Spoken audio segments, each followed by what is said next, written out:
Producer గారి మాటలు వింటే బాగుంటుంది. సో, ఎలమంచిలి గీత గారు. అవునా?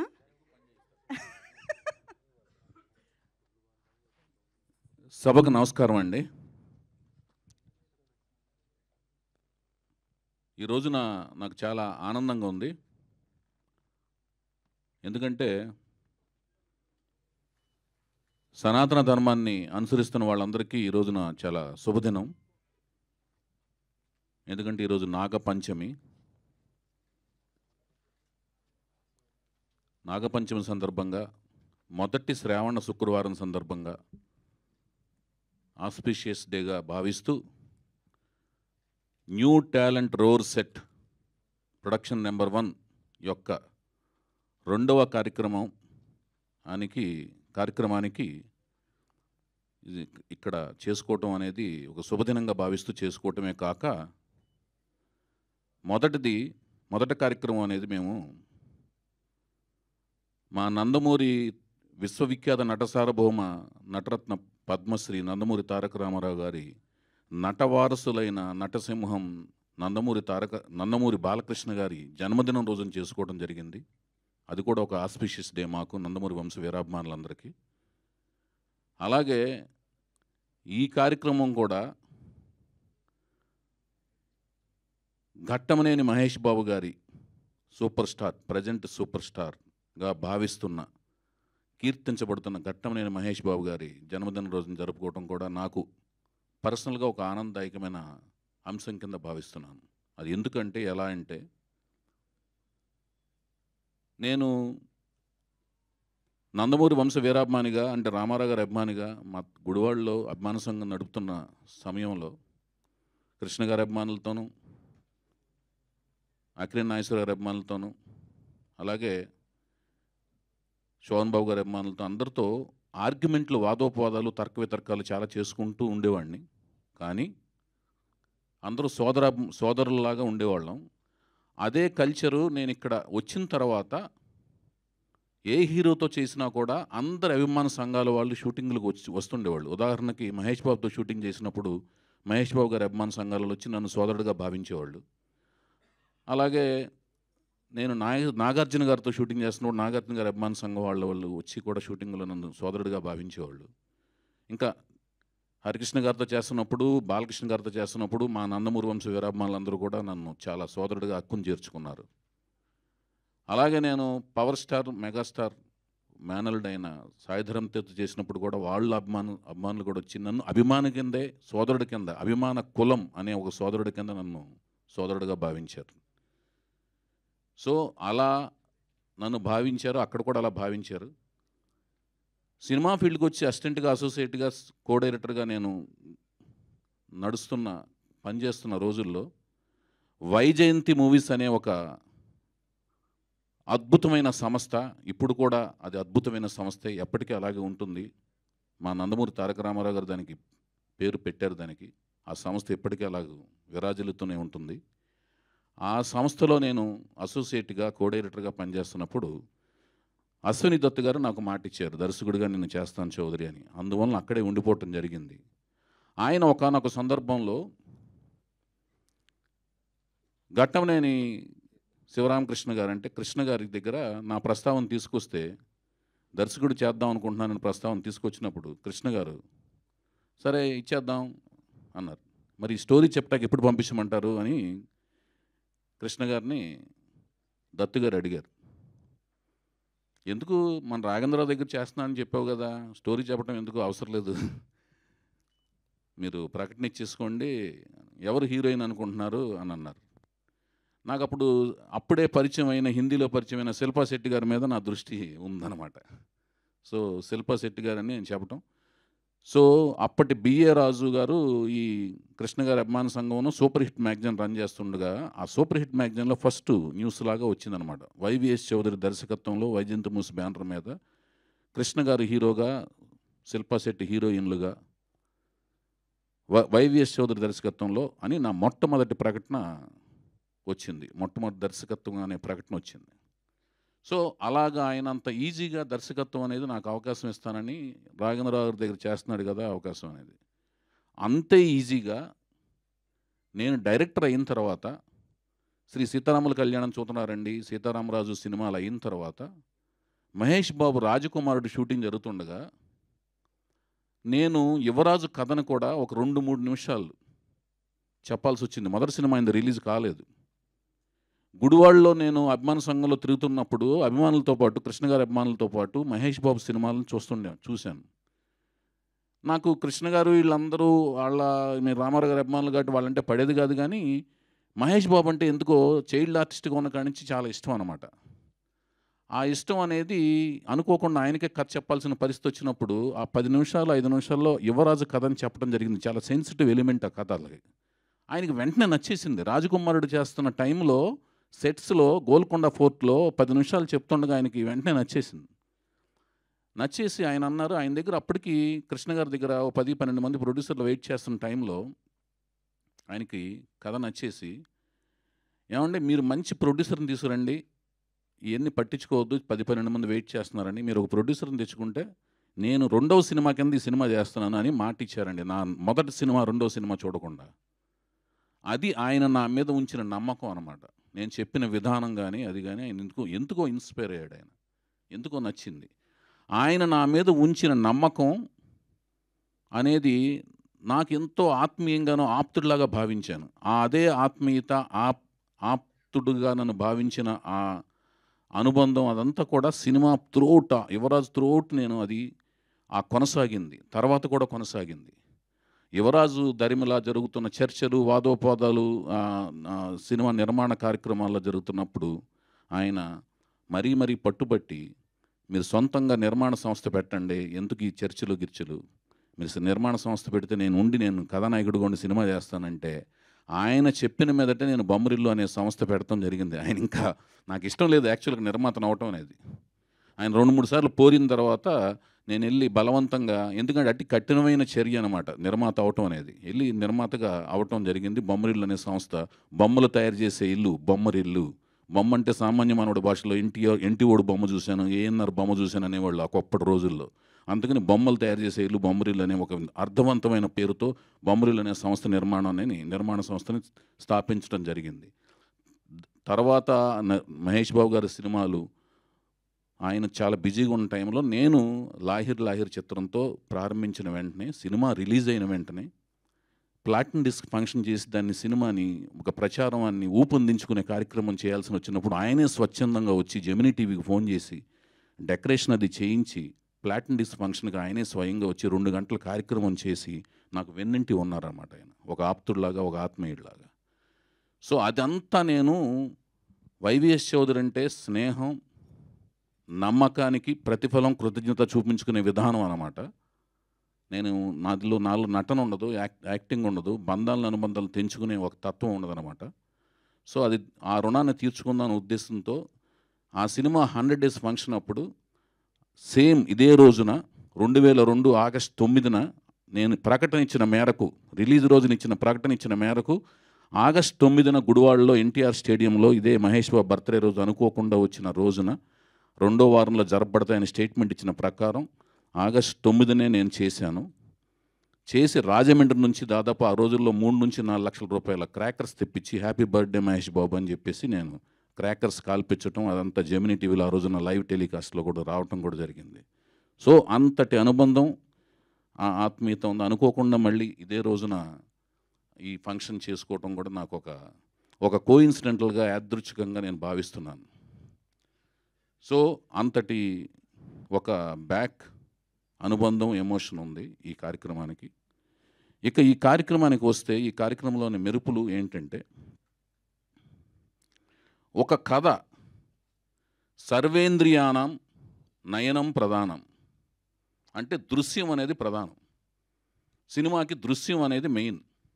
దృశ్యం అంటే కథనం. కథ నేను రాసుకున్నాను.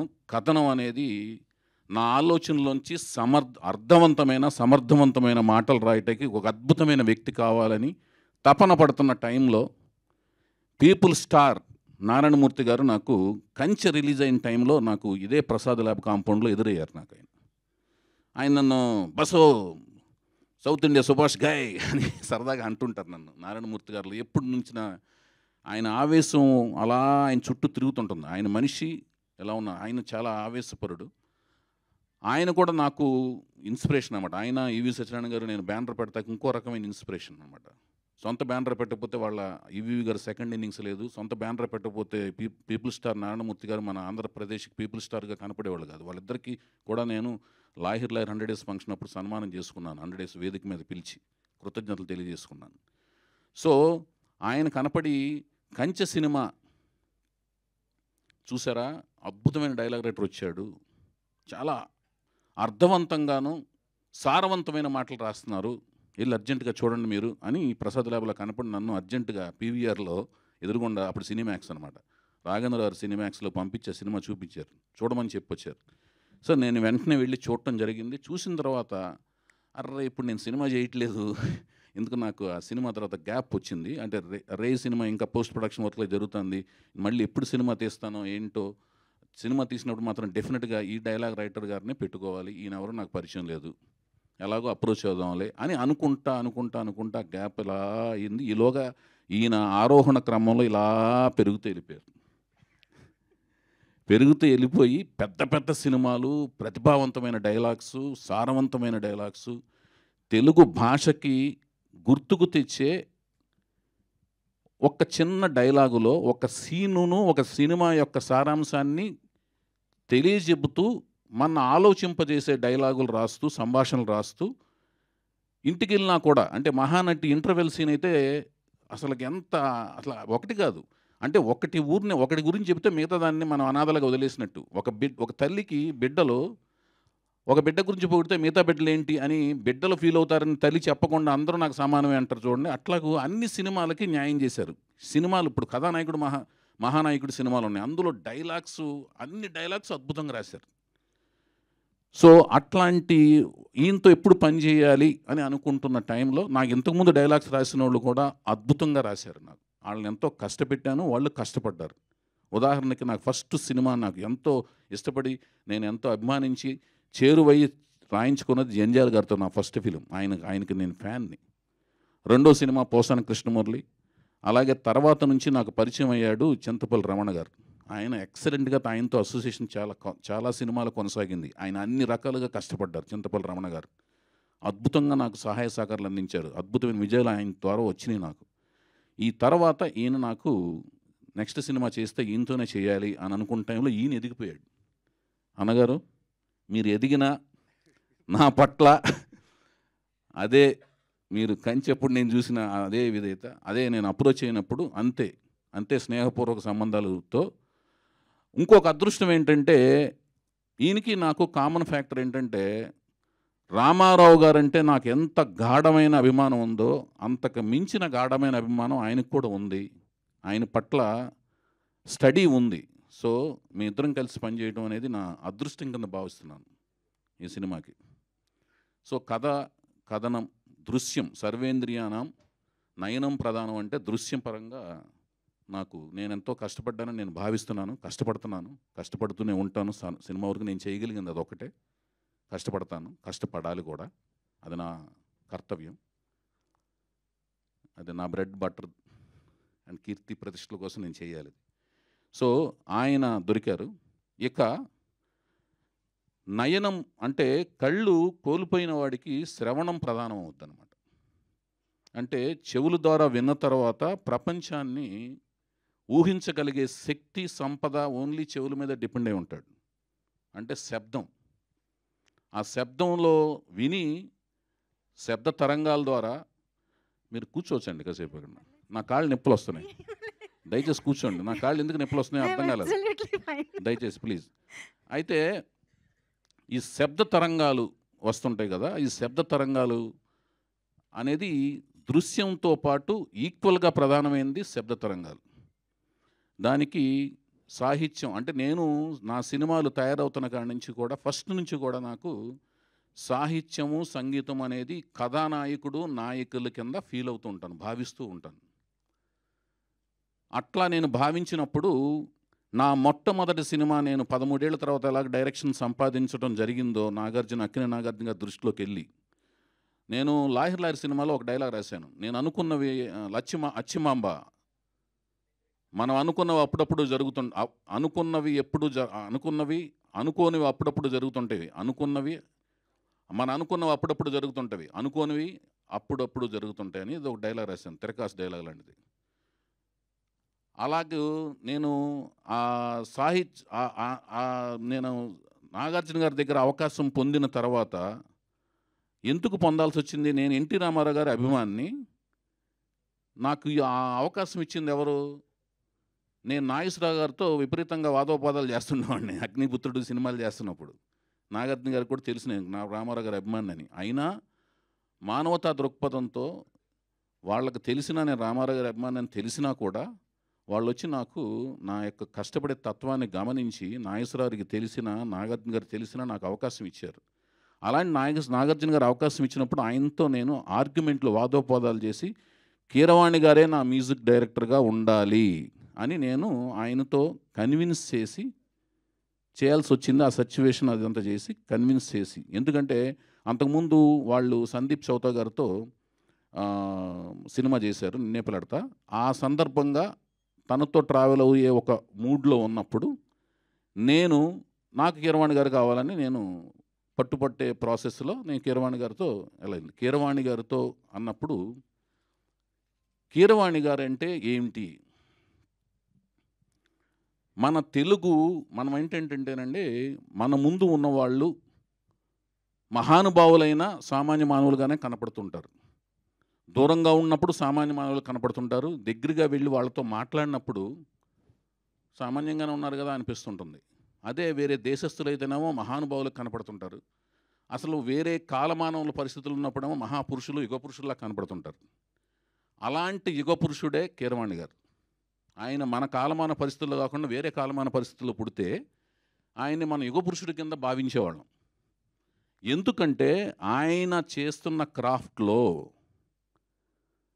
ఎంత నైపుణ్యం ఉండాలో, అంటే ఒక సంగీత దర్శకుడికి తన భాష పట్ల, తను నేర్చుకున్న సంగీతంలోని సరిగమల పట్ల, భాష పట్ల పట్టుండాలి, సరిగమల పట్ల క్లియర్గా ప్రావీణ్యం ఉండాలి, అన్ని రకాల సంగీతంలోని విన్యాసాల పట్ల క్లియర్గా పట్టుండాలి. వాటిల్లోని ఇంతకుముందు ఉన్న పండితులు ఏమేమి ప్రయోగాలు చేశారు, వాళ్ళ యొక్క గొప్పగా ఉన్న పాటలు ఏమేమి పాటలన్నీ, ఎలాంటి పాటల్లో వాళ్ళు ప్రావీణ్యం చేశారు, ఎలాంటి ప్రయోగాలు చేశారు, వాటి మీద క్లియర్గా ఒక థీసిస్ ఉండాలి వాళ్ళ దగ్గర, సంగీత దర్శకుల దగ్గర, సంగీత దర్శకుడు అవుదాం అనుకునే వాళ్ళ దగ్గర. అవన్నీ ఉన్నాయి.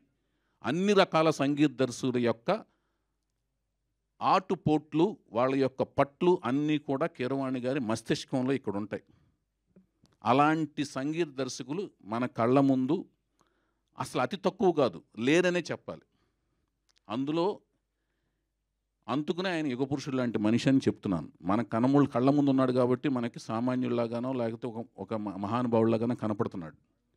అలాంటి యుగపురుషుడితో నా జీవితంలోని మొట్టమొదటి సినిమా ప్రయాణించడం అనేది నాకు ఒక కలిగిన మహాద్భుతం కింద భావిస్తున్నాను. ఆస్కార్ అవార్డు రావటం అనేది ప్రామాణికాలు. ఇవన్నీ మనం సంపాదించుకోగలగటం, అది వాళ్ళు ఇవ్వగలగటం, ఆ కృషికి మనం రీచ్ అయిన దానికి మనం రావటం అనేది గొప్ప విషయం కింద, అది చాలా గొప్ప విషయం. ఎంతో కృషి ఉంటేనే అది ఎలాంటివి రాగలుగుతాయి, ఆస్కార్ అవార్డులు లాంటివి రాగలుగుతాయి. అది గొప్ప విషయం. కానీ ఆయన కీరవాణి గారు చక్రవర్తి గారి దగ్గర పనిచేస్తున్నప్పటి నుంచి నాకు తెలుసు. వేటూరు గారి దగ్గరికి మ్యూజిక్ డైరెక్టర్ కాకముందు వేటూరు గారి దగ్గరికి వచ్చినప్పటి నుంచి ఆయనతో సాన్నిహిత్యం నాకుంది. ఆయన మ్యూజిక్ డైరెక్టర్ అయినప్పుడు కూడా నన్ను నన్ను మా ఇంటికాడ దింపి వెళ్ళటం కూడా నాకు గుర్తుంది. నన్ను ఒక రాఘవేంద్రరావు దగ్గర అసిస్టెంట్ కింద చూస్తూ కూడా, ఆయన దర్శకుడే, చీఫ్ టెక్నీషియన్ అయినా కూడా నన్ను అసిస్టెంట్ డైరెక్టర్గా దింపడం గుర్తు తెలుసు. ఇదంతా ఎందుకు చెప్తున్నానంటే, అంతటి మహానుభావుడు నా మొట్టమొదటి సినిమాకి చేస్తూ ఇప్పుడు దాకా నాకు ఆయన ఇచ్చినవి ఏంటంటే మీరు చూసిన సాంగ్స్, కానీ నేపథ్య సంగీతంలో ఇచ్చారు. హే తరరరారా అని ఒక లవబుల్ థీమ్ ఇచ్చారు సీతారామరాజులో. తరరరరారా అని ఒక థీమ్ ఇచ్చారు సీతారాముల కళ్యాణంలో. అలాగే ధీనాదీదీదిత్తం ధీధీనాదీదీదిత్తం ధీనాదిత్తాం తాం హే హే అని మేల్ ఫీమేల్ కోరస్లతో కలిపిన ఒక రికార్డింగ్.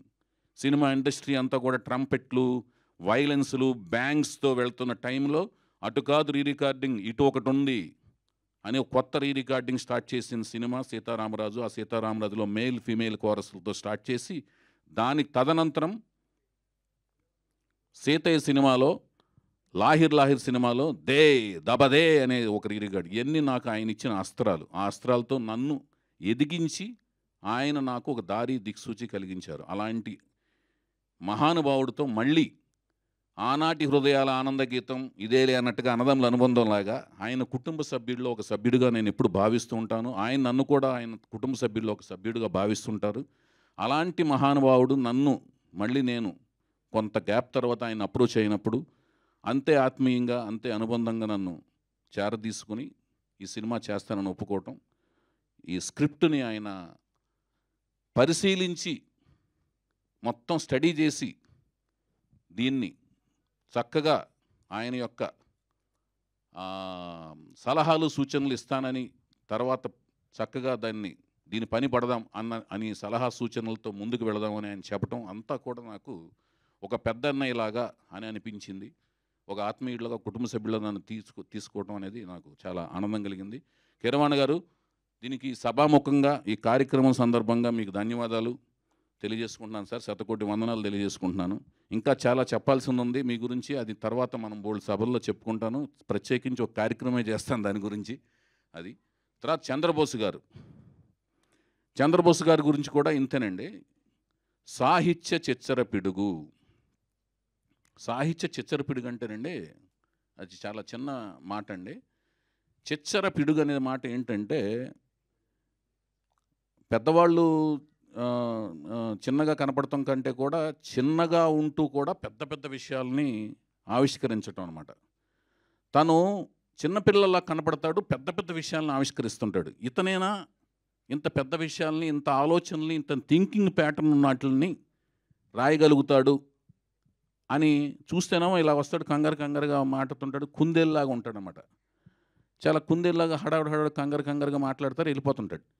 చూస్తేనేమో సాహిత్యం అద్భుతంగా ఉంటుందన్నమాట. ఆయన చూస్తే నమ్మశక్యం కాదనమాట.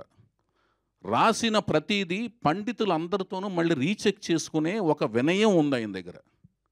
అందరి దగ్గర తన దగ్గర ఏమంటే నేను రాసింది కరెక్టేనా కదా, మళ్ళీ డైరెక్టర్ దగ్గరికి వెళ్తున్నాను, మళ్ళీ ఇది మాధ్యమాల్లోకి, మార్కెట్లోకి వెళ్ళిన తర్వాత నేను ఒక మాట కూడా పడకూడదు, నేను తప్పేమైనా రాసుంటే నన్ను సవరించండి, నాకు తెలియజెప్పండి అనే వినయ విధేయతలు, అహంకారానికి లోను కాకుండా వినయ విధేయతలతో ఎప్పటికీ ప్రయాణించే ఒక వినయ విధేయతలు ఉన్న మహా వ్యక్తి, శక్తి మన సాహిత్య చిచ్చరపిడిగా నేను ముద్దుగా పిలుచుకునే చంద్రబోసు.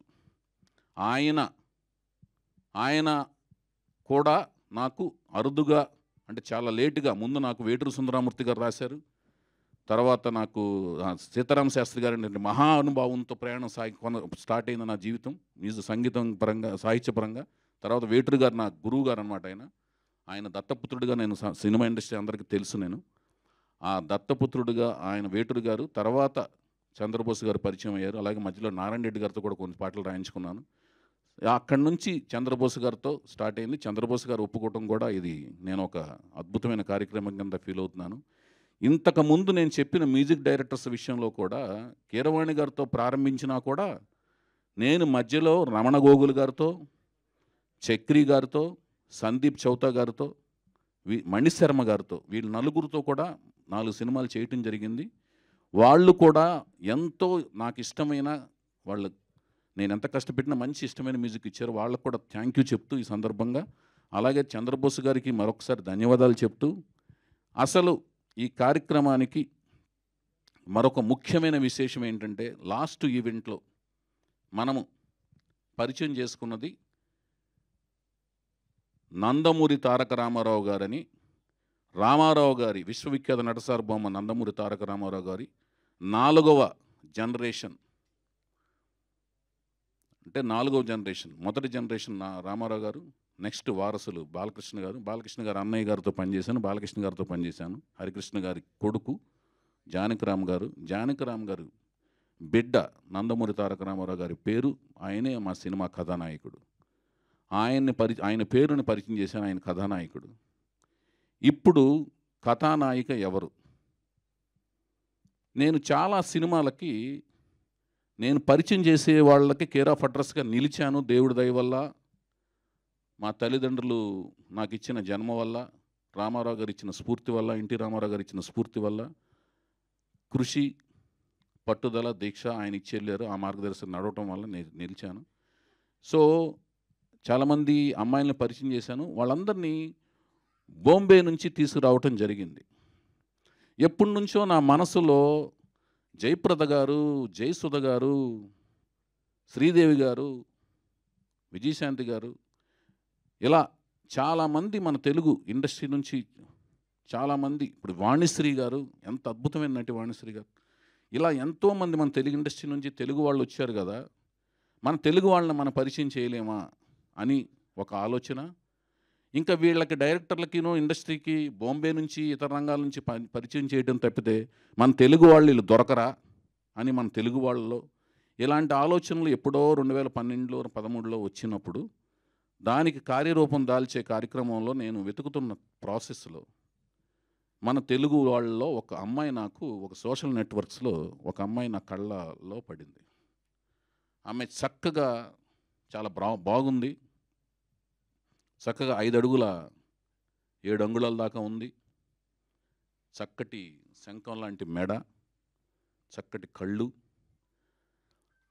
కలువ పువ్వులు లాంటి కళ్ళు, మంచి ఐబ్రోసు, మంచి కవి చక్కటి హాయిగా ఆనందంగా ఉన్నప్పుడు, మంచి ఉత్సాహంలో ఉన్నప్పుడు ఆయన రాసుకున్న భాషలోంచి ఒక మంచి అందమైన జానపద కన్యకి ఒక కొలను పక్కన కూర్చుని సేదతీరినప్పుడు ఆయన రాసుకున్న భావుకతలోంచి రాసుకున్న ఒక కన్య ఎలాగుంటుందో అంతటి అందాలు అవన్నీ ఉన్న ఒక తెలుగు భారతీయ కన్యలాగా అనిపించినట్లుగా అనిపించింది ఆ అమ్మాయిని చూడగానే. అంటే ఇవన్నీ ఆలోచనలు అవన్నీ రూపం కల్పిస్తే ఈ అమ్మాయి ఫీచర్సు ఇలా అనిపించే అమ్మాయిలాగా అనిపిస్తుంది అని నాకు ఆలోచనలోకి వెళ్ళి డెఫినెట్గా ఈ అమ్మాయిని మనం హీరోయిన్గా పరిచయం చేస్తే బాగుంటుంది అనే ఒక ఆలోచన వచ్చిన వెంటనే నేను వెళ్ళి వాళ్ళని సంప్రదించడం, అనుకోని కారణాల వల్ల నా ప్రాజెక్ట్ డిలే అవటం వల్ల కొంచెం డిలే అయింది.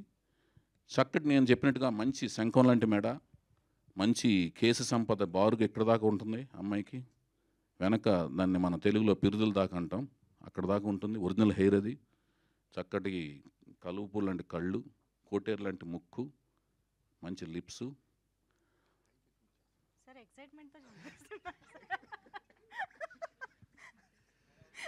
సో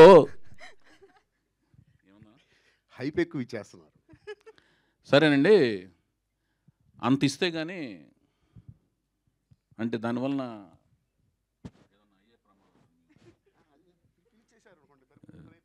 పిక్చర్ ఇవ్వకూడదు అదండి. అయితే అలాంటి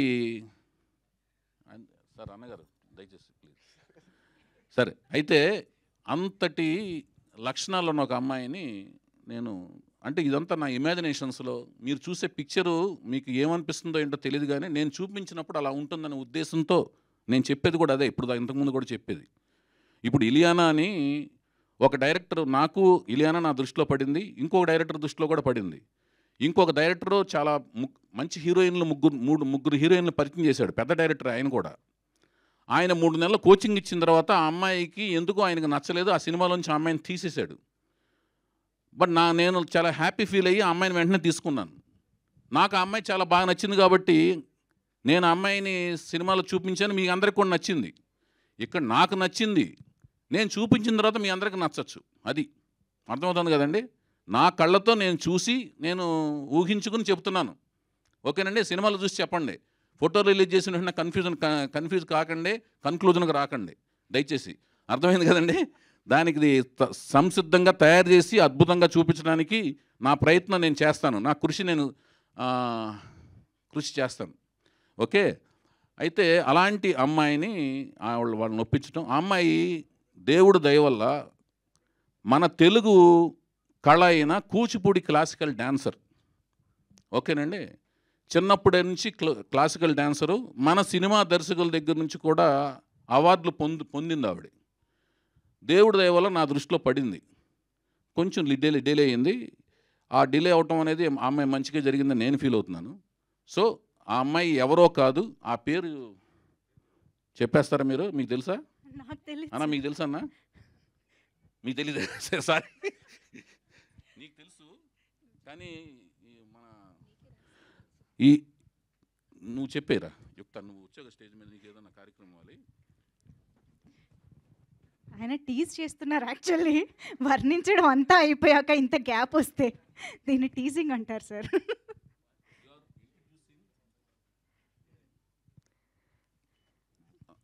3, 2, 1.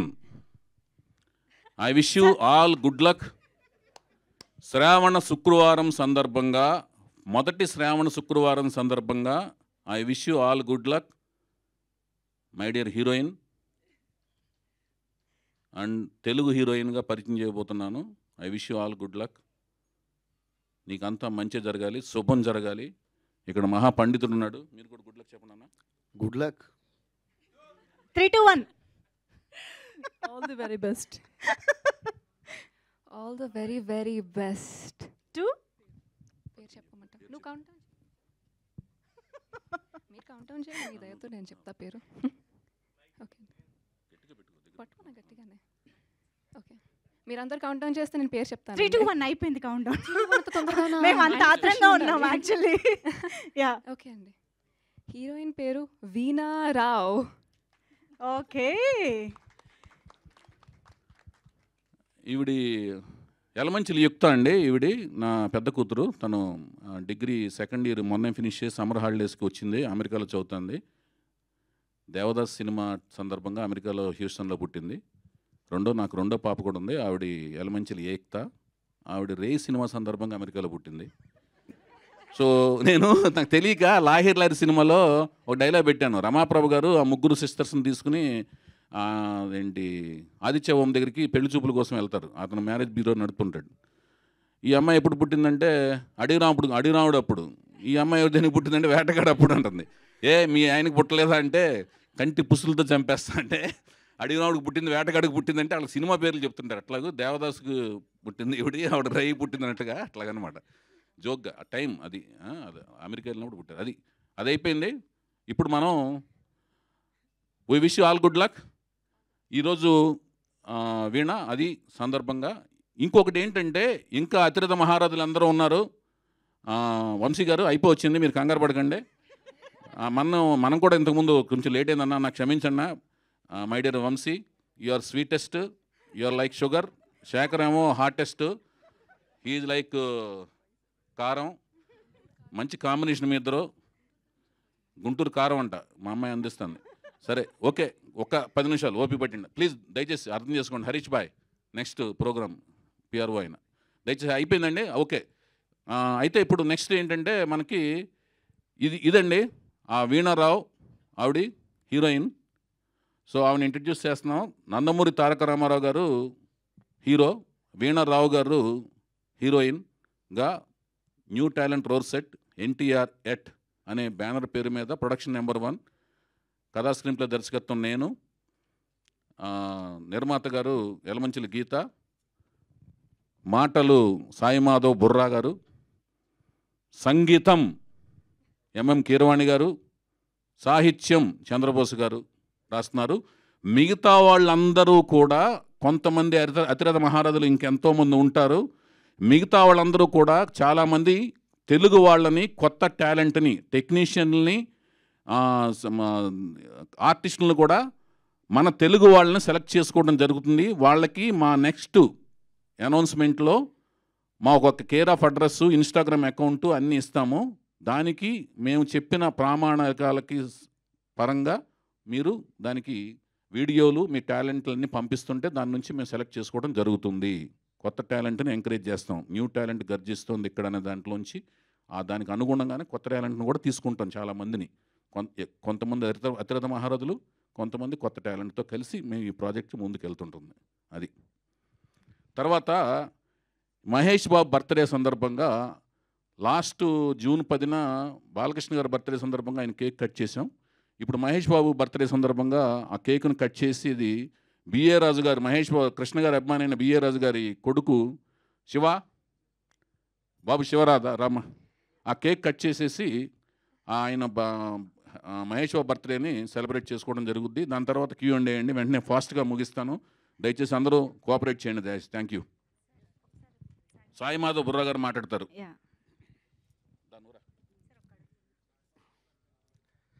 అందరికీ నమస్కారం అండి. న్యూ టాలెంట్ రోడ్స్ ఎన్టీఆర్ ఈ బ్యానర్లో వైవిఎస్ చౌదరి గారు, అలాగే కీరవాణి గారు, చంద్రబోస్ గారు ఇలాంటి మహామహులతో కలిసి పనిచేసేటువంటి అవకాశం ప్రొడక్షన్ నెంబర్ 1లో నాకు అవకాశం కల్పించినటువంటి గీత గారికి, వైవిఎస్ చౌదరి గారికి నేను థ్యాంక్స్ చెప్పుకుంటున్నానండి. అలాగే కథ విన్నాను, చాలా మంచి కథ. ఆ బ్యానర్ లాగానే ప్రతిభ గర్జిస్తే ఎలా ఉంటుందో రేపు సినిమా కూడా అలా ఉంటుంది. అలాంటి కథ, నాకు మంచి డైలాగ్స్ రాసే అవకాశం ఆ కథలో ఉంది. తర్వాత వివరాలన్నీ మీకు తెలుస్తాయి. ఖచ్చితంగా నాకు ఈ అవకాశం ఇచ్చినందుకు నేను సద్వినియోగం చేసుకుంటానని మనస్ఫూర్తిగా ప్రాణం పెట్టి ఈ సినిమాకి పనిచేస్తానని మాట ఇస్తూ thank you very much. Thank you sir, thank you so much. ధన్యవాదాలు అన్నగారు, ధన్యవాదాలు. Cake please. Yeah, so yes, super star Mahesh Babu గారి బర్త్డే సందర్భంగా ఈరోజు మన new talent roads at production కి సంబంధించి sweet and hot and sweet. అరే అయ్యో వంశీ గారు రండి. వంశీ గారు, శేఖర్ గారు ఏరి రండి, మీరు రండి. బిఏ రాజు గారు ఆయన సూపర్ హిట్ మ్యాగజైన్లో నా ఫస్ట్ డైరెక్షన్ న్యూస్ వచ్చింది. ఆయన చాలా ఆనందం. ఆయన కృష్ణ గారి అభిమాని, రామారావు గారి అభిమాని, ఇద్దరం మాట్లాడుకుంటుండే వాళ్ళం, వాగ్వివాదం. వాళ్ళ కొడుకుతో Mahesh Babu birthday. Happy birthday Mahesh Babu, happy birthday. Thank you.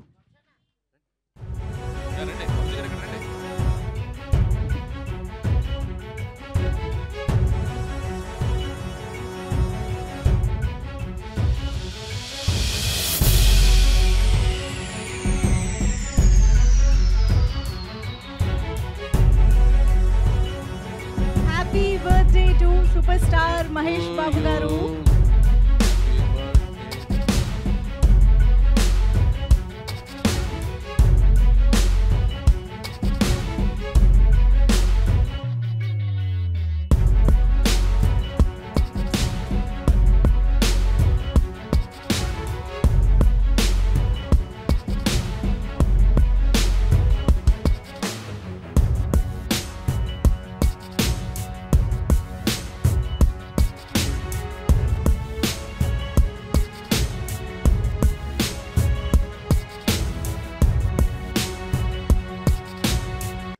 Chowdary గారు అన్నా, మీకు అభినందనలు.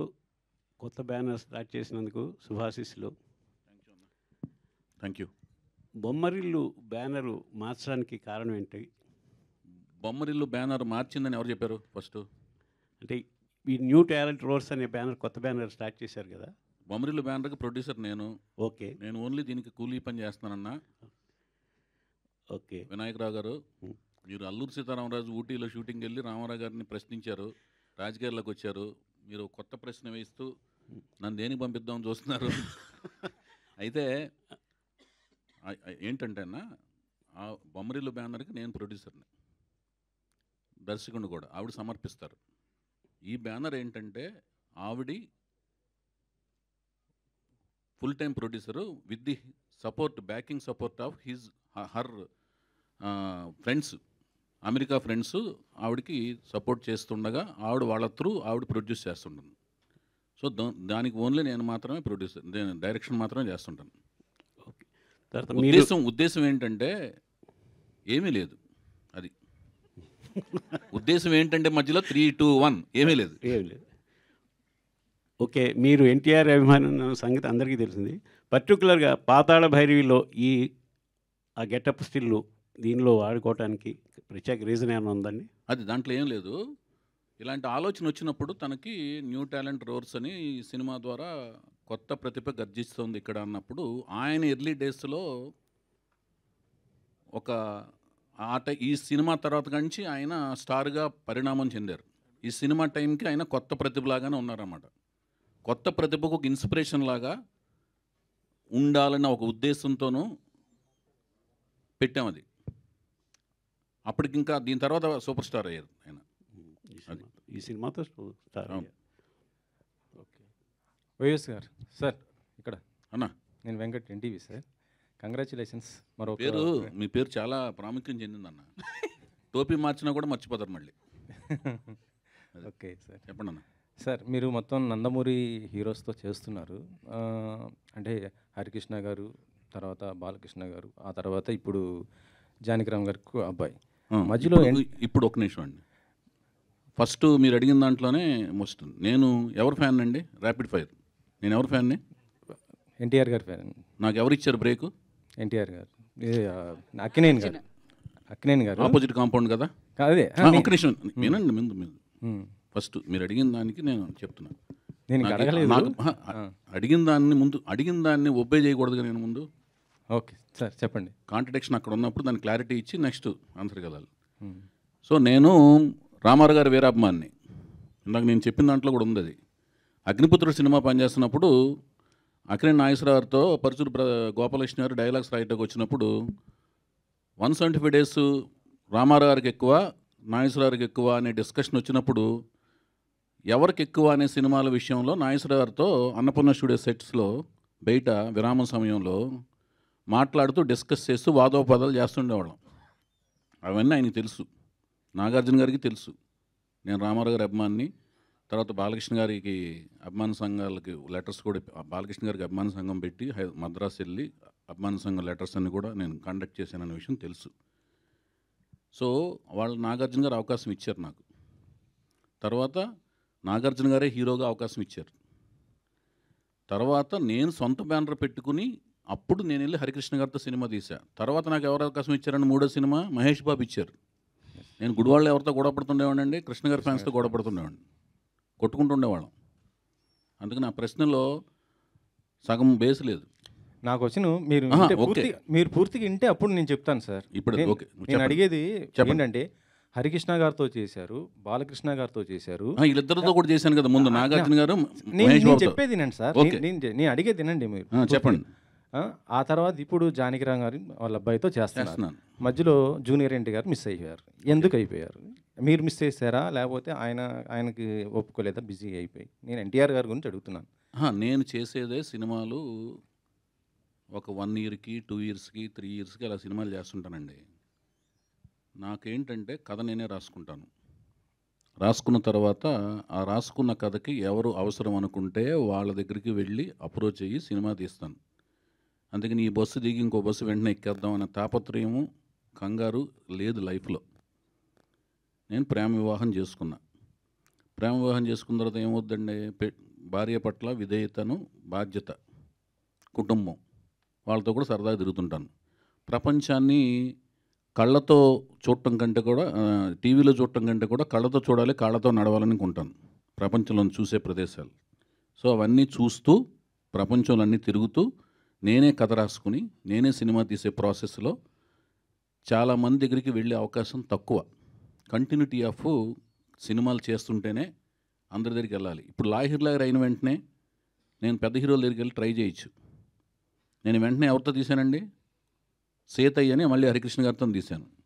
సో నేనేంటంటే నాకు ఆలోచన నా బ్రెయిన్లో లేదు, పెద్ద హీరోల దగ్గరికి వెళ్ళాలి లేకపోతే స్టార్డమ్ ఉన్న హీరోల దగ్గరికి వెళ్ళాలి అని ఉండదు. నాకు ఎవరు కరెక్ట్గా నా కథకు రాసుకున్నప్పుడు నాకు కన్వీనియంట్గా ఎవరు అనిపిస్తే వాళ్ళ దగ్గరికి వెళ్ళిపోతాను. అంటే ఆ వెళ్ళినప్పుడు తారక్ దగ్గరికి ఎందుకు వెళ్ళకూడదు అనేది మీ ప్రశ్న అనమాట. తారక్ దగ్గరికి వెళ్ళాలనే కథ నా ఆలోచనలోకి రాలేదంటున్నాను. కానీ ఎన్టీఆర్ గారికి ఇష్టమైన మనవడు జూనియర్ ఎన్టీఆర్ కదా, సో మీకు ఎందుకు ఆ థాట్ రాలేదు? ఎన్టీఆర్ గారికి ఇష్టమైన మనవడు అని ఎవరు చెప్పారు? ఆయనే చెప్పారు. ఎవరు కాదు, అదే నేను ఒకటి చెప్తాను, అది రాసుకుని పెద్ద పారాగ్రాఫ్తో ప్రింట్ చేస్తారు రేపొద్దున. చెప్పండి. అట్లా కాదండి, నేను చెప్పేది అది కాదు. ఎన్టీ రామారావు గారికి ఇష్టమైన మనవడు అంటే మిగతా మనవాళ్ళు ఇష్టం లేదనా? మీరు బట్ చెప్పేది అందరిలోనే అంటే ఒకరని ఉంటది కదా. సార్ మీరు ఇప్పుడు ఒక క్వశ్చన్ వేసినప్పుడు ఒక సర్టిఫికేట్ ఇవ్వకండి. సార్ మీరు సర్టిఫికేట్ ఇస్తున్నారండి. చాలా సార్లు జూనియర్ ఎన్టీఆర్ కావచ్చు, వాళ్ళ ఆహా, ఫాదర్ కావచ్చు, వీళ్ళంతా ఆయన కూడా చెప్పిందే చెప్పలేదు. కదండి ఇది. ఎన్టీ రామారావు గారు జూనియర్ పబ్లిక్ గా ప్రెస్ మీట్ లో చెప్పలేదు కానీ ఒక నిమిషం family ఒక members నిమిషం దగ్గర చెప్పారు ఒక కదా. నిమిషం ఒక నిమిషం అండి. తారక్ గారు కూడా చెప్పలా. ఏది రామారావు గారికే నేను ఇష్టమైన మనవాడిని, నేను ఒక్కడనే ఇష్టమైన మనవాడిని. ఎన్టీ రామారావు మీరు అడిగిన క్వశ్చన్ ఏంటంటే ఎన్టీ రామారావు గారికే ఆయన ఇష్టమైన మనవాడు అన్నారు. అది మీరు స్ట్రెస్ చేశారు.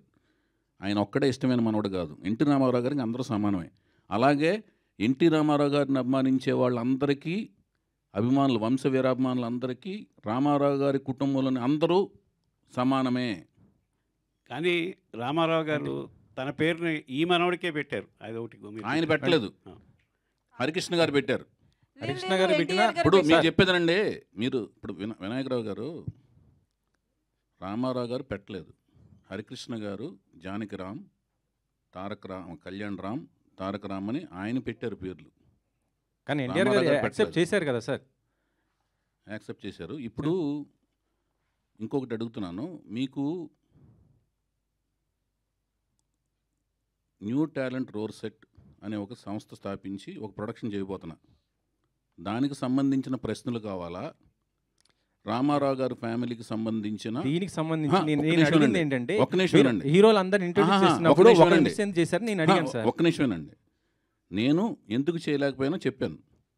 రామారావు గారి ఫ్యామిలీకి సంబంధించిన వాళ్ళ ఇంట్లోని సంబంధించిన కుటుంబానికి సంబంధించిన విషయాలు, దాంట్లో ఉన్న ఇండివిజువల్ డీటెయిల్స్ అవన్నీ మీకు కావాలంటేనేమో అది వేరే రకమైన డిస్కషన్ పెట్టుకుని దానికి సంబంధించిన వ్యక్తులు సమాధానాలు చెప్తారండి.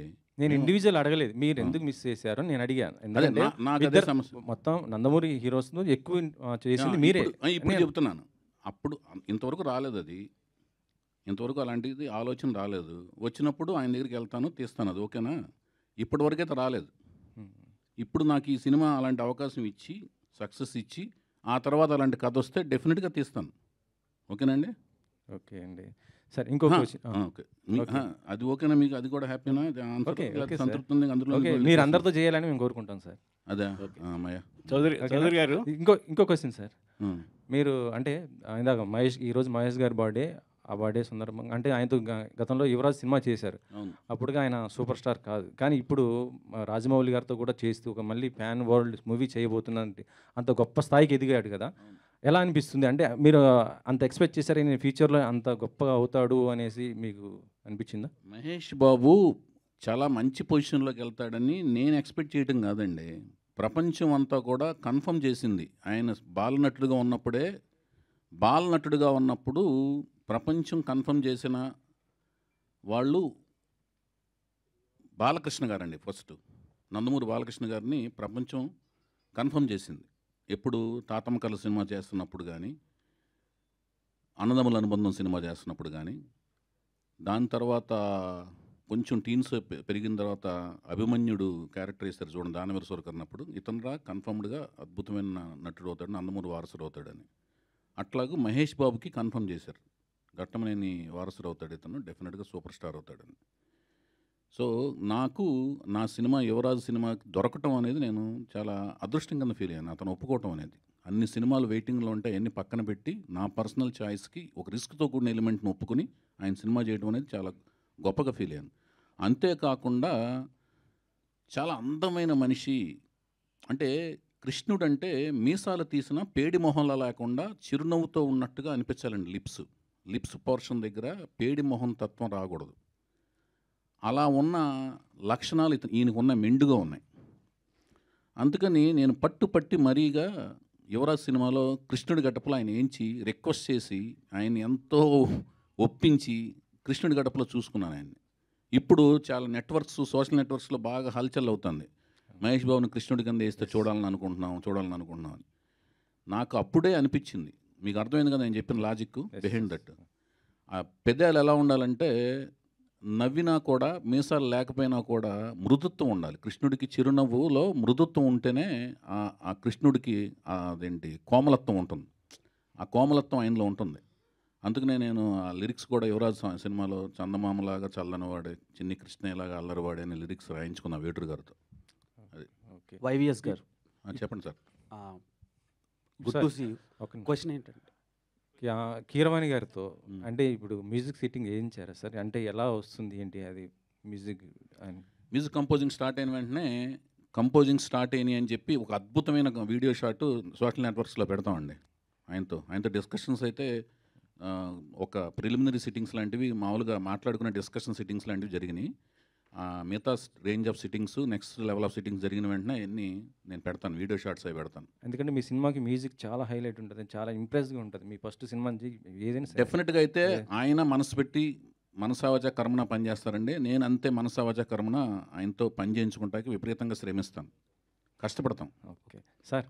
నెక్స్ట్ లెవెల్లో ఉంటుంది, ఆ లెవెల్లో ఉంటుంది, అవన్నీ అసలు నేను ఎప్పుడు మాట్లాడను. సార్ సాయిమాధవ్ గారు, ఈ సినిమాలో అంటే డైలాగ్స్ ఎలా ఉండబోతున్నాయి? ఎందుకంటే RRR లాంటి ఒక మూవీకి మొత్తం మీరు చేసిన ఏ డైలాగ్ అయినా పవర్ఫుల్ డైలాగ్లు ఉండబోతుంది. ఇప్పుడు ఒక మంచి డైరెక్టర్తో చేస్తున్నారు కదా, డైలాగ్స్ ఏ విధంగా ఉండబోతున్నాయి ఏంటి అసలు? ఖచ్చితంగా బాగుంటాయండి. ఎందుకంటే కథలో అవకాశం ఉంది, మంచి డైలాగ్స్ రాసే అవకాశం ఆ కథలో ఉంది. కథ వినగానే నాకు అనిపించిన ఫస్ట్ ఫీలింగ్ ఏంటంటే కథ బాగుంది, ఈ సినిమాకి నేను బాగా రాయొచ్చు, నేను కూడా కనిపించవచ్చు అనేటువంటి ఆలోచన ఆ కథ నాకు ఇచ్చింది. ఖచ్చితంగా డైలాగ్స్ బాగుంటాయి. త్వరలో రిలీజ్ కాబోతున్న గేమ్ చేంజర్ కూడా మీరు మంచి రాశారు కదా, అవును. ఆ డైలాగ్స్ ఎలా ఉండబోతున్నాయి? ఖచ్చితంగా బాగుంటాయి సార్, అద్భుతమైన డైలాగ్స్ ఉంటాయి ఆ సినిమాలో. వైవిఎస్ గారు,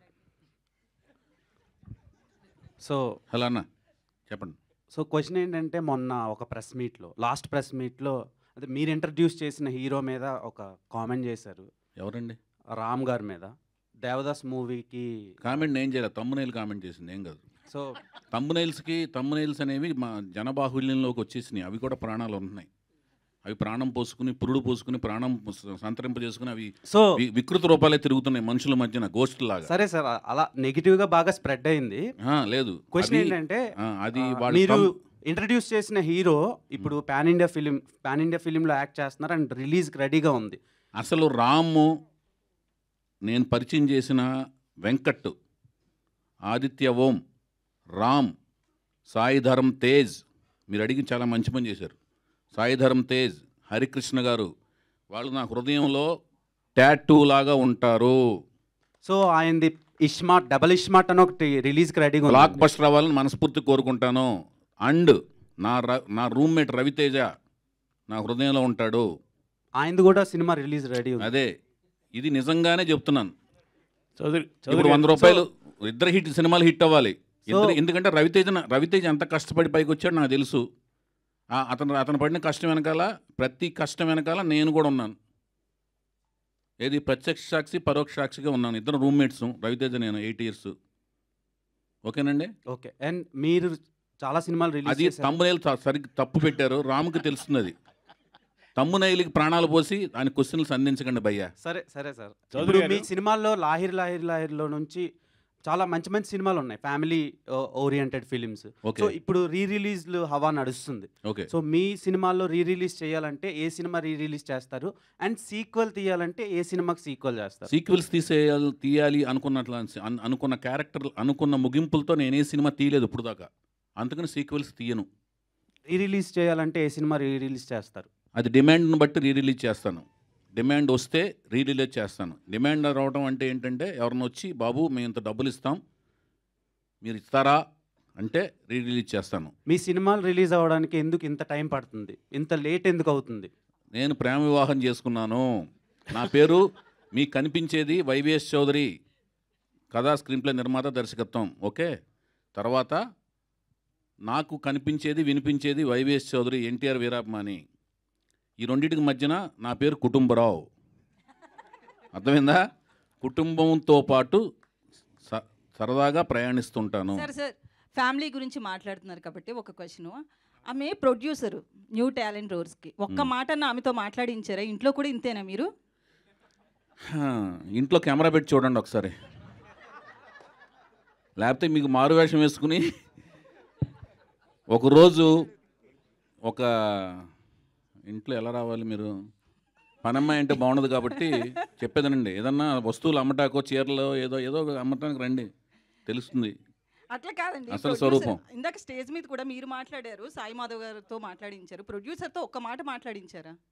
ఆవిడ మైక్ టైసన్ కాదండి, చెప్పేదండి, ఆవిడ మైక్ టైసన్ కాదు, నేను మైక్ టైసన్ని. లోపల మాత్రం ఆవిడ టైసన్ మించిన బలవంతురాలు.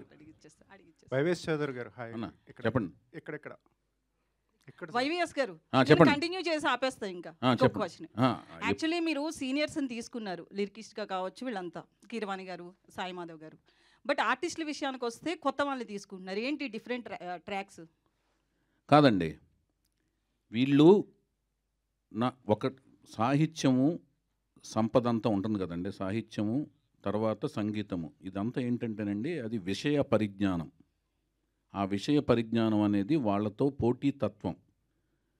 మనకంటే తెలివితేటలు ఎక్కువ ఉన్న వాళ్ళతో సంభాషించి సంగీతపరంగా కానీ సాహిత్యపరంగా కానీ వాళ్ళతో పోటీపడి వాళ్ళ దగ్గర నుంచి విషయాన్ని డ్రా చేసుకోవాలండి. ఓకేనండి. ఇక్కడ నటీనటులు తత్వానికి వచ్చేదానికి ఏమవుద్దంటే కొత్త టాలెంట్ని నాకు 13 ఏళ్ళ ఎక్స్పీరియన్స్ ఉందండి సినిమా ఫీల్డ్కి వచ్చిన తర్వాత. అసిస్టెంట్ డైరెక్టర్గా, అసోసియేట్గా విపరీతమైన నేను ఈ రంగాల్లో అన్నిటిలోనూ ఇట్లో నైపుణ్యం ఉంది, అవగాహన ఉంది, నటన పరంగా అన్నిటి మీద పట్టు ఉంది. కానీ వీటి మీద నేను రాసేది కథ రాయగలను కానీ డైలాగ్ రాసే దాని మీద నాకు పట్టు లేదు. సంగీతపరంగా అవగాహన ఉంది కానీ సంగీతం చేసే అంత పట్టు లేదు. సాహిత్యపరంగా లిరిక్స్ పరంగా అవగాహన ఉంది కానీ చేయించుకోగలిగిన అవగాహన ఉంది కానీ రాయించుకోగలిగిన అవగాహన ఉంది కానీ దాని మీద పట్టు లేదు. నటన పరంగా మాత్రం నేను చేయించగలను, వాళ్ళు చేయకపోతే చేసి చూపించగలను, అందుకని వాళ్ళని తీసుకుంటున్నాను. సార్ చౌదరి గారు, సార్ హీరోయిన్ కోసం బయట ఎక్కడో తిరిగారు, ఇంట్లోనే అందమైన పాప ఉంటే ఎందుకు హీరోయిన్గా ట్రై చేయలేదు? ఇంట్లో అందమైన పాప ఎవరండి? మీ అమ్మాయి ఎలమంచిలో ఎక్కుతా. ఆ పాప వస్తే ఫస్ట్ టైం హీరోయిన్ ఆవిడే అనుకున్నాం మేమంతా. మీరు అనుకున్నారు అలాగూ? వెంకట్ గారు నిజం సార్ అది.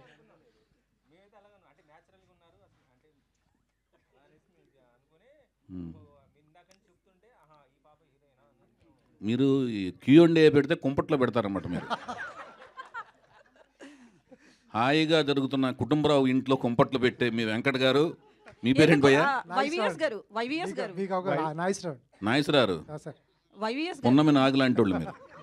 కాదు, హీరోయిన్ అయితే కుంపటి పెట్టినట్లా కాదండి, వాళ్ళ ఆలోచన వేరే ఉన్నప్పుడు ఇంకొక ఇన్సెక్ట్ని లోనకి దూర్చినట్టు అనమాట, అది వెళ్ళి తోలుస్తుంటుంది, అది కొత్త రకమైన కుంపటి. గీత గారు క్వశ్చన్ అండి. గీత గారు, ఈ సినిమాకి మీరు ప్రొడ్యూసర్ అండి, చౌదరి గారికి అవకాశం ఇచ్చారా, ఆయన తీసుకున్నారా? నాకు తెలుసు కదండి ఎంత కష్టపడతారు అసలు. ఆయన విపరీతంగా కష్టపడతారు కాబట్టి ఆయనకి మించి ఇంకెవరు ఆప్షన్లు లేరు ప్రస్తుతానికి. అంతే ఎంత ఇస్తే అంత, ఎంత పడేస్తే అంత తీసుకుంటాను భయ్యా. ఆవిడకి మాట్లాడుతాను రాదని చెప్పాను కదా, చివరికి పడేసి తీసుకుంటాం కదా. అది వైవేస్ చౌదరి గారు ఎక్కడండి? మీరు ఇప్పుడు విద్యారావు అని కొత్త అమ్మాయిని వీణారావు అమ్మాయిని పరిచయం చేస్తున్నారు. వీణారావు అయితే మీరు పీక్స్లో ఉన్నప్పుడు తెలుగు అమ్మాయిని పరిచయం చేయాలని చెప్పి ఎందుకు ట్రై చేయలేదు? అప్పుడు బాలీవుడ్ హీరోయిన్ల వైపు ఎందుకు వెళ్ళారు? పీక్ అనేది కొలమానం ఏంటి భయ్యా మీకు? అంటే ఆలోచనలా విజయాలా? వరుస విజయాలు. విజయం అనేది ఆలోచనలు, మన ఆలోచనలు థియేటర్కి వచ్చిన 100 మందిలో 60 మందికి రీచ్ అయితే విజయం భయ్యా, 40 మందికి మాత్రం రీచ్ అయితే అపజయం. అంతేగాని ఆలోచన సరళి అంటే థింకింగ్ ప్యాటర్న్ లేనప్పుడు కాదు. థింకింగ్ ప్యాటర్న్ చురుగ్గా ఉంది, మనం ఆలోచించింది రీచ్ కాలేదు అంటే ఏంటంటే దాని అర్థం ఏంటంటే మనం ఆలోచిస్తున్నామా లేదా, జడత్వం ఉందా లేదా అనేది మెయిన్. ఆలోచించాం, ఫెయిల్యూర్కి సక్సెస్కి ఫెయిల్యూర్కి ఒకే కృషి చేస్తాం. బేసిక్గా కృషి చేస్తున్నాడా ఇతను, లేజీ ఫీల్ అయిపోయాడా, బ్యాడ్ హ్యాబిట్స్కి ప్రో అయి ఉన్నాడా అనేది మెయిన్ అండి. ఫస్ట్ పీక్స్కి దానికి క్లారిఫికేషన్ ఇస్తున్నాను. ఇప్పుడు ఎందుకు అనిపించింది, అప్పుడు ఎందుకు అనిపించలేదంటే వరుసగా ఎప్పుడు ఒక మనిషి ఒకేలాగా ఆలోచించడు. ఒక టైం వరకు ఒకలాగా ఆలోచించిన తర్వాత ఆలోచనలో మార్పు వస్తుంది. ఎందుకు ఎప్పుడు మనం వీళ్ళనే ఎందుకు తీసుకోవాలి, మనం ఇలా తీసుకోవచ్చు కదా, అప్పుడైనా వచ్చినందుకు ఆనందపడాలి కానీ ఇప్పుడు ఎందుకు వచ్చిందని క్వశ్చన్ చేస్తున్నారంటే మీరు? క్వశ్చన్ చేయట్లేదు. ఆహా, మీరు అప్పుడు కాదు మీరు మీరు full అడిగిన swing విధానం లో ఎలా ఉన్నప్పుడు ఉంది? అయితే ఇంకా కొత్త హీరోయిన్లు అంటే తెలుగు అంటే హీరోయిన్లకు మంచి ఇప్పుడు లైఫ్ సక్సెస్ దొరికేది. చేయలేనని అపనమ్మకం మీకు ఏమైనా ఉందా? అలాగే సినిమా అయిన తర్వాత క్వశ్చన్ మీట్లు ఏదైనా కనపడినప్పుడు ఇక్కడ అడుగుపోయేది చౌదరి గారు. ఎలాగైనా ఆ అమ్మాయి ప్రోడక్ట్ని ఎలాగైనా సక్సెస్ చేసి చూపిస్తా భయ్యా, అయితే ఆవిడని ఎలాగో సక్సెస్ చేసి చూపిస్తాను. ఓకే, అయితే మీ గురించి ఎప్పుడు ఒకటి ఉండేది ఏంటంటే అదొక విమర్శ అనుకోవచ్చు, లేకపోతే వేరే అభిప్రాయం అనుకోవచ్చు. నానుడి ఒకే కేటగిరీకి ఐ మీన్ ఒకే వర్గానికి చెందిన హీరోలతో ఎక్కువగా సినిమాలు చేస్తారని చెప్పి. అది ఎందుకు ఉందో మరి అర్థం కావట్లేదు. నేను ఇప్పుడు నాగార్జున గారితో చేశాను, తర్వాత మహేష్ బాబుతో చేశాను. ఆయన వేరే వేరే అంటే మీరు చెప్పేది సామాజిక వర్గమా? అవునండి. మరి నేను మరి మరి సాయిధరం తేజ్తో తీశాను కదా సినిమా. అదే ఒకళ్ళిద్దరు మించి సాయిధరం తేజ్ ఒకళ్ళిద్దరు అంటే ఇంకేం వర్గాలు ఉన్నాయి? ఏదైనా వర్గాలు తీసారని తీస్తాను. ఒక విమర్శ ఉంది కదా. కాదు, ఆదిత్యవం ఏం వర్గం? సామాజిక వర్గం. ఆదిత్యవం ఒక హీరో కదా అందులో? కాదా అతను కాదా హీరో? సుమన్ గారు ఏ సామాజిక వర్గం అందులో? సుమన్ కూడా హీరోనేగా. వినీత్ గారు ఏ సామాజిక వర్గం? హరికృష్ణ గారు హీరోనా అందులో? లాహిర్లో 4 హీరోలు, అందులో 3 హీరోలు వేరే సామాజిక వర్గాలు కదా. ఏంది భయాలు? నేను ఒక్క నిమిషం, నేను ప్రేమ వివాహం చేసుకున్నా కదా, ఈవిడే సామాజిక వర్గం, ఆవిడే సామాజిక వర్గం భయ్యా అనుకో ఆవిడ్ని. ఏంది తమ్ముడు? చౌదరి గారు, ఎక్కువ మంది అభిప్రాయం అదండి. అభిప్రాయాన్ని క్లారిఫై చేశారు, మంచి పని చేశారు, మీకు దండం. మీ అభిప్రాయాన్ని క్వశ్చన్ రూపంలో అడిగి మంచి క్లారిఫికేషన్ ఇచ్చారు, ధన్యవాదాలు. చౌదరి గారు ఇక్కడ అన్నా, మీరు తీస్తున్న సినిమా ఏ జోనర్కి సంబంధించింది? మామూలు రెగ్యులర్ సినిమానా, లేకపోతే జోనర్లో జానపదం ఇవన్నీ ఏమన్నా?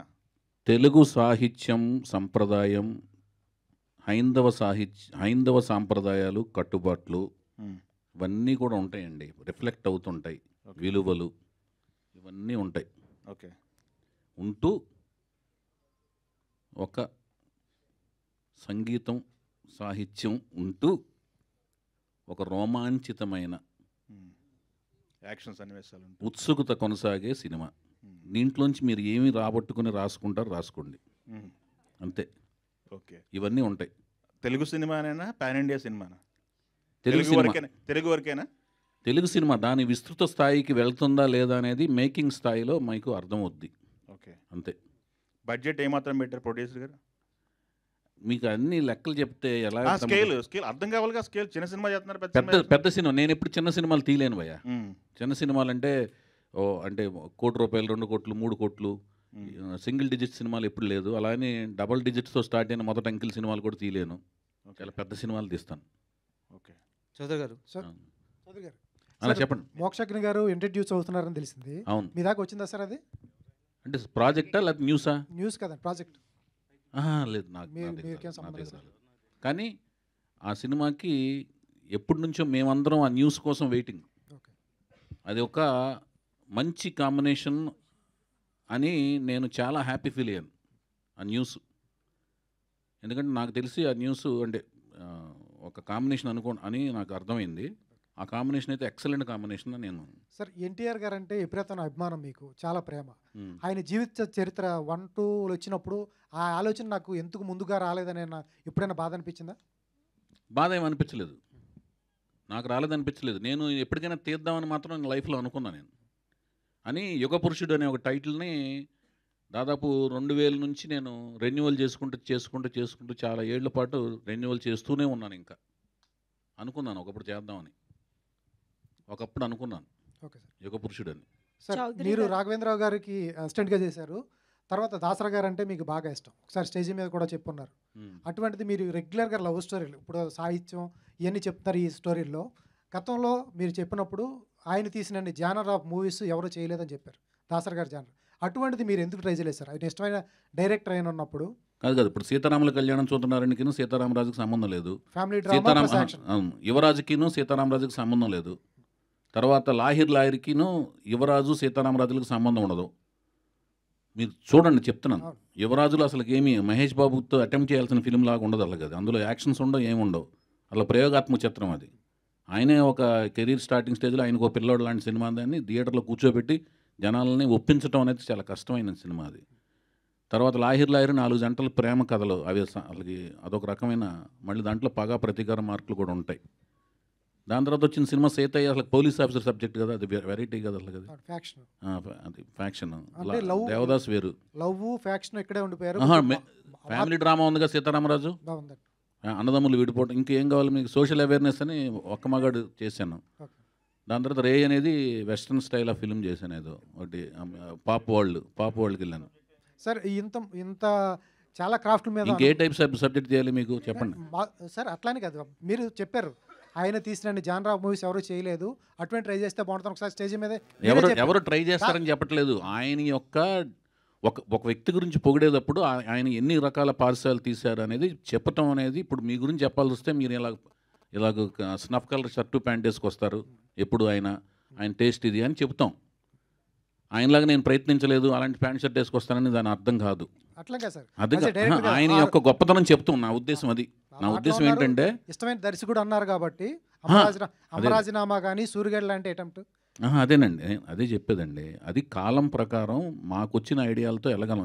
ఏ ఇద్దరు వ్యక్తుల యొక్క మనస్తత్వాలు ఒకే రాగా ఆలోచించవు. ఎందుకంటే మనం పుట్టి పెరిగిన కుటుంబ పరిస్థితులు, మనం చదివిన పుస్తకాలు, మనం కలిసిన స్నేహితులు, మనం ఎదిగిన కాలమాన పరిస్థితులు ఇంకొక వ్యక్తి కాలమాన పరిస్థితులు ఒకటేలాగా ఉండవు. ఒకే కుటుంబంలో పుట్టిన ఇద్దరు వ్యక్తుల మనస్తత్వాలు ఒకే రకంగా ఉండవండి. అందుకని ఒకేలాగా ఆలోచించలేము, కార్బన్ కాపీలు మెయింటైన్ అవ్వవు. అందుకని ఆదర్శం వేరును, ఎనాలిసిస్, ఒక వ్యక్తిని అనాలిసిస్ చేయడం వేరును, అతనిలాగా అనుకరించాలనుకుంటే అవ్వలేమంటున్నాను. నేనైతే డిఫరెంట్ జానర్స్ ట్రై చేశాను, కుదిరినంత చేశాను. చౌదరి గారు హలో అండి. చౌదరి గారు హాయ్ అండి. ఇక్కడ చౌదరి గారు, అయితే ఇప్పుడు నందమూరి ఫ్యామిలీ నుంచి తారక రామారావుని ఇంట్రడ్యూస్ చేస్తున్నారు కాబట్టి వర్క్ షాప్స్ ఏమైనా చేశారా? అబ్బాయి యాక్టింగ్ స్కిల్స్ అనేది మీరు ఎలాగో చూసుంటారు, వర్క్ షాప్స్ అనేది స్టార్ట్ చేస్తే ఎలా ఉన్నాయి తన స్కిల్స్?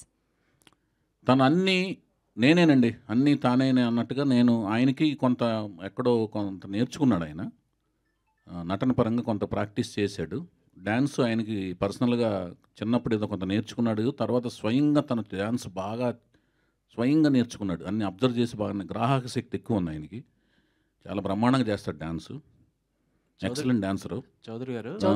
ఆ డ్యాన్స్తో పాటు నేను ఈ 15 నెలల పాటు 15 నెలలు దాదాపు లాస్ట్ ఇయర్ March 27న సూత్రప్రాయంగా ఓకే అయితే April 27న నేను అతన్ని చూడటం జరిగింది. అప్పటి నుంచి 15 నెలల పాటు కోచింగ్ ఇచ్చాను. ఎక్సలెంట్గా తను డాన్స్ చేయగలడు, యాక్టింగ్, అన్ని రకాల ఎమోషన్స్ని పండించగలడు.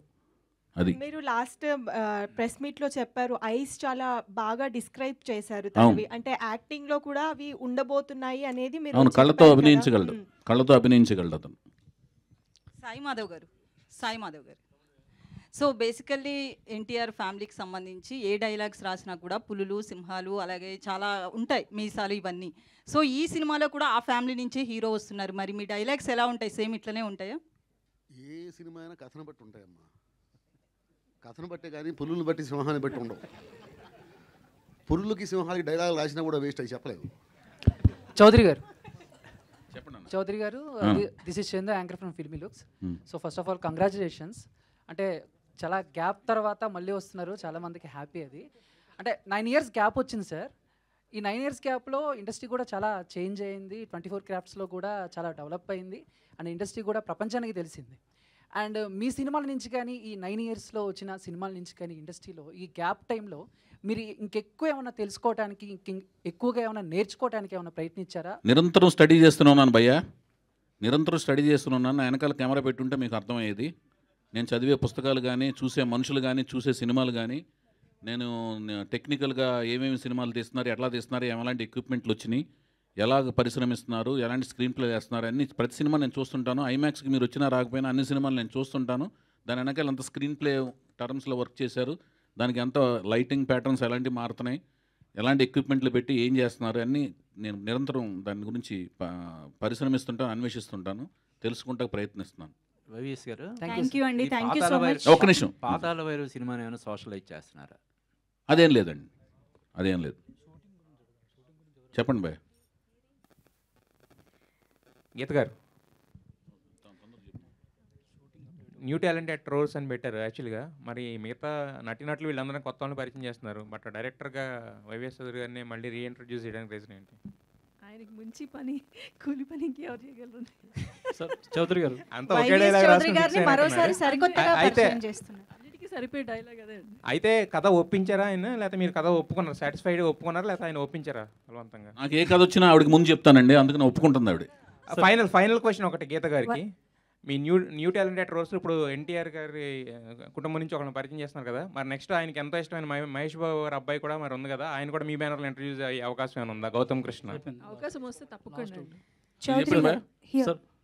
సార్ చౌదరి గారు, మీరు ఇప్పటివరకు హీరో హీరోయిన్ పరిచయం చేయలేదు అంటే సినిమా షూటింగ్ స్టార్ట్ చేశారా, స్టార్ట్ చేసిన తర్వాత వాళ్ళని పరిచయం చేస్తారా, స్టార్ట్ చేయక ముందు చేస్తారా? నెక్స్ట్ ఈవెంట్లో వాళ్ళ యొక్క ఫొటోస్ వాళ్ళ యొక్క వీడియోస్ అన్ని మీకు పరిచయం చేస్తాను, మీ అనుమతి తీసుకుని షూటింగ్కి వెళ్తాను. చౌదరి చెప్పండి, మీరు అడగండి అమ్మా. Anjali from TFPC. So first event వచ్చేసి బాలయ్య గారి బర్త్డే రోజు, సెకండ్ ఈవెంట్ వచ్చేసి మహేష్ బాబు గారి బర్త్డే రోజు, సో థర్డ్ ఈవెంట్ ఈ మూవీకి సంబంధించి ఎవరితో పెట్టమంటారు చెప్పండి. సెప్టెంబర్, అదే నా క్వశ్చన్, సెప్టెంబర్ 2 ఉంటుందా లేకపోతే నాగార్జున గారి బర్త్డే August 29? మీరు ఎప్పుడు పెట్టమంటే అప్పుడు పెడతా. ఓకే, నెక్స్ట్ ఎవరి బర్త్డే కోసం ఎదురు చూడాలని, అంతేనా? Yeah, thank you so much for this lovely interaction. మరిన్ని వేదికల్లో ఈ సినిమా గురించి, ప్రాజెక్ట్ గురించి మరిన్ని విశేషాలు తెలుసుకుందాము. సార్ మీరేమన్నా final word? Thank you so much my dear friends and brothers and sisters. I wish you all good luck and wish me all the best from the bottom of your hearts. Thank you. Wonderful sir. Thank you so much Sai Madhav గారికి, YVS Chowdary గారికి, అలాగే గీత గారు, thank you so much. So ఇప్పటికీ కొన్ని పరిచయాలు అయ్యాయి new talent roads ఎట్కి సంబంధించి. So మరింతమంది కొత్త వాళ్ళ గురించి, అలాగే ఈ చిత్రంతో అసోసియేట్ అయ్యే మరింతమంది అద్భుతమైన టెక్నీషియన్స్ అండ్ యాక్టర్స్ గురించి రానున్న ఈవెంట్స్లో మళ్ళీ తెలుసుకుందాము. ఈ ఈవెంట్కి జాయిన్ అయిన ప్రతి ఒక్కరికి once again thank you so much. Hi, hello, mesmerise చేసే మూవీ ముచ్చట్లు, రిలీజ్ అయిన వెంటనే రివ్యూస్, మీ అభిమాన తారల రియల్ స్టోరీస్, సినిమా సమాచారం ఏదైనా క్షణాల్లో మీ చెంతకు. మరింకెందుకు ఆలస్యం, యోయో సినీ టాకీస్ ని సబ్స్క్రైబ్ చేసుకోండి. హలో నోటిఫికేషన్ కోసం గంట కొట్టడం అస్సలు మర్చిపోకండి.